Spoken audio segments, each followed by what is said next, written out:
भारतामध्ये तर आज 38 दिवस आंदोलनाला होऊन गेलेले आहेत। आपण आंदोलनाला अजून गती देण्याच्या उद्देशाने संपूर्ण देशामध्ये हा वनवा पेटवण्याच्या दृष्टीने आपण ह्या ठिकाणी भिक्खू संघात बसलेला आहे। पूज्य भिक्खू संघास मी सर्वप्रथम विनम्र अभिवादन करतो आणि ह्या प्रसंगी विशेष अतिथी म्हणून आकाशजी लामा ह्या ठिकाणी उपस्थित आहेत। ह्या सर्वांना लामाजी सोबत गणमान्य लोक आणि सर्व कार्यकर्ते उपस्थित आहेत। आपणा सर्वांना जय भीम करतो आणि बंधूंनो, महाबोधी महाविहाराचा आंदोलन हा 130 वर्षापासून सुरू झाला। त्याला सुरेश सासई भंतेजींनी थोडं गती देण्याचं काम केलं आणि 130 वर्षाच्या नंतर आकाशजी लामांच्या माध्यमातून ही चिंगारी संपूर्ण देशामध्येच नव्हे तर संपूर्ण जगामध्ये पसरवण्यासाठी आपण सर्व लोक अहोरात्र झटत आहोत। नागपूरकर मंडळी गेल्या 38 दिवसापासून महाबोधी महाविहार मुक्त हो, हमारी जो विरासत है हमारे पुरखों ने हमारे लिए कमा के रखी है वो बौद्धों की विरासत बौद्धों को मिलना चाहिए। महाबोधी महाविहार बौद्ध गया हे बौद्धांचं आहे। आम्ही तुम्हाला सम्राट अशोकांनी 84,000 स्तूप लेण्या निर्माण करून ठेवल्या। त्या 84,000 स्तूप बिहार सरकारला आणि केंद्र सरकारकडे मागणी नाही आहे। आमची फक्त बौद्धांची एकच मागणी आहे। आमचा जो अस्मितेचा मुद्दा आहे त्या मुद्दा महाबोधी महाविहार गेल्या कित्येक वर्षापासून तिथं तुम्ही तडी मारून बसलेले आहात। गेल्या कित्येक वर्षापासून त्या महाबोधी महाविहाराच्या विकासासाठी देशामधून जगामधून वेगवेगळ्या बौद्ध राष्ट्रांकडून अब्जो रुपयाचा निधी मिळतो तो तुम्ही गमन करता। तो आता ह्या देशामधील बौद्ध जनता खपवून घेणार नाही। आमची एवढीच मागणी आहे। 84,000 स्तूप नाही आम्हाला महाबोधी महाविहाराचा मुद्दा। महाबोधी महाविहारासाठी जुनी जो पीटीआय इंग्रजांच्या जमान्यातला लावून ठेवलेला आहे तो निरस्त करा।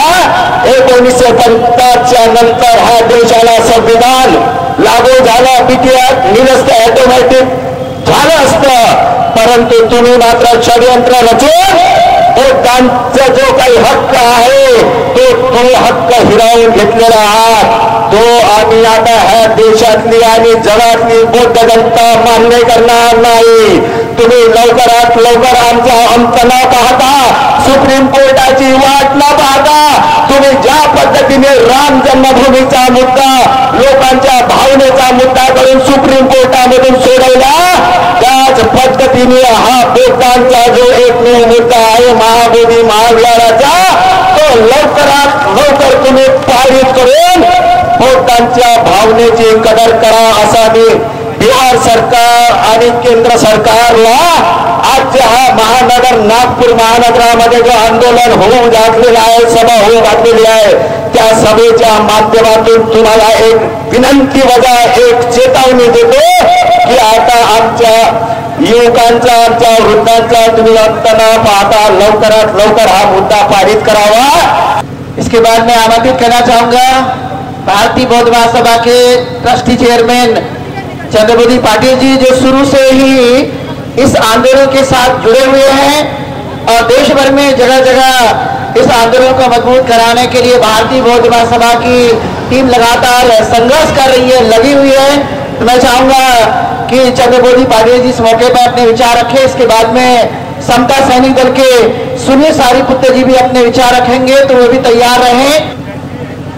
महाकारुणिक तथागत गौतम बुद्ध, बोधिसत्व डॉक्टर बाबा साहब अम्बेडकर इन्हें त्रिवार नमन।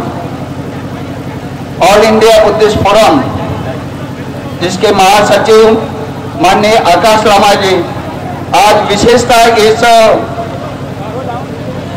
ये अपने धरना स्थल पर और जो इंदिरा चौक से ये संविधान चौक तक ये जो मशाल जुलूस जो प्रारंभ हुआ, इसकी शुरुआत ये बहुत कम समय में आप इतनी बड़ी संख्या में यहाँ पर आए हैं। मैं सर्वप्रथम आप सभी को बहुत बहुत धन्यवाद देता हूं, क्योंकि ये 29 तारीख को जब दिल्ली में हमारी बैठक हुई, उसमें ये ठहराया गया था कि 10 तारीख को नागपुर में मशाल व जुलूस निकाला जाए। यानी 3-4 दिन में ये जो प्रचार प्रसार हुआ, जो व्हाट्सएप और फेसबुक के माध्यम से, उसके माध्यम से ही आप सब लोग यहाँ पर आए। अब तक नहीं पहुंचे। जैसे पिछले टाइम जो मोर्चा निकला था हर बुद्ध विहार में, वहाँ पर मीटिंग हो गई थी और बड़ी संख्या में लोग आए थे, हम अब तक नहीं पहुंच पाए। फिर भी इतने बड़े हमारा भिक्षु संघ यहाँ पर उपस्थित है। हमारे करुणाकर बंदे जी दिल्ली से विशेष रूप से आए हैं। चाहे तेलंगाना हो, कर्नाटक हो, मध्य प्रदेश हो, छत्तीसगढ़ हो या महाराष्ट्र हो, सभी जगह ये आकाश लामा जी ने जगह जगह जाके इस महाबोधि महाविहार के बारे में आप सभी को सूचित किया है। और मैं समझता हूँ कि आपकी एकता ही यानी हमारा ये जो आंदोलन है उसको संबल मिलेगा। तो जो महाबोधि महाविहार के लिए 12 फरवरी से लगातार जो भिक्षु संघ बैठा है बोध गया में, पूज्य भदंत प्रज्ञाशील जी, उनके साथ सुनील पाल जी और तमाम भिक्षु संघ जिन्हें मैं वंदन करता हूँ, उनमें से बहुत सारे भिक्षु आदरणीय भंते जी यहाँ उपस्थित है। और ये लगातार आंदोलन शुरू है और इस आंदोलन को पूरे देश से विश्व से लोग लगातार इस आंदोलन में शरीक हो रहे हैं। मगर केंद्र सरकार और राज्य सरकार जो है, बिहार सरकार जो है, उनके कानों में कोई जू नहीं रंग रहे। मगर हम लगातार लड़ रहे हैं शांति से।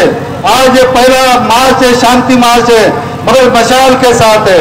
सरकार ने सोच लेना चाहिए कि ये आंदोलन बहुत लोग कर रहे, शांति से कर रहे, मगर इस आंदोलन को और न बढ़ने दे, इसकी जिम्मेवारी जो है वो केंद्र सरकार की है, राज्य सरकार की है।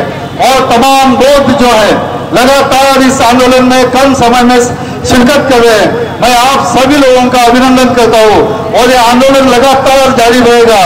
अभी इतने जल्दी वो देने वाले नहीं है।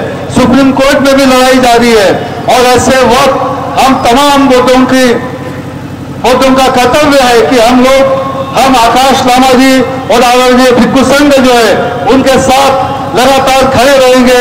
जय भीम, जय बुद्ध, जय भारत। माध्यमातून जे काही आमचे संघटना, विविध संघटना आहेत त्या सर्व इथे एकत्र आलेल्या आहेत।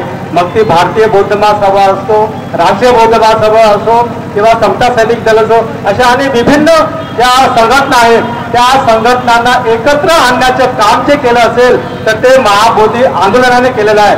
आणि असाच हे आणि अशाच प्रकारची एकी आणि एकीकरण समोरील जोपर्यंत हे महाविहार विहाराचा प्रश्न मिटत नाही आणि ही जी सत्ता आहे हे महाविहाराची आप देख रहे हैं WLBS न्यूज। चैनल को सब्सक्राइब करना और बेल आइकन को प्रेस करना ना भूले।